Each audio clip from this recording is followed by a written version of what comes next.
Yun na guys, dito ang tanong kong papaya. Pabalik ko ngayon kasi noon pagpunta ko rito, wala akong minakuha. Ngayon, pabalik ko kasi gusto ko magulay ng papaya. Mamaya nga po, kaya pupunta ko dito. Kuha ko.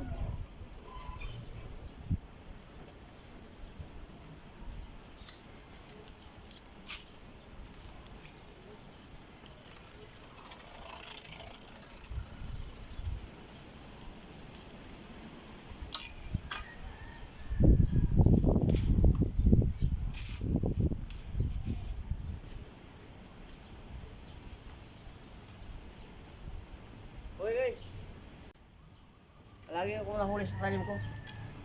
Nung pagpunta ko rito, wala nang malalaki. Ngayon, wala na rin ang malalaki. Naulahan naman ako ng mga malalaki. Wala, di na ako makapagulay ito guys. Kasi, pinaghirapan ko itanim yan. Tapos, lagi ko lang humanakaw. Kaya wala na. Kaya, baka patuloy ko lang siguro yan.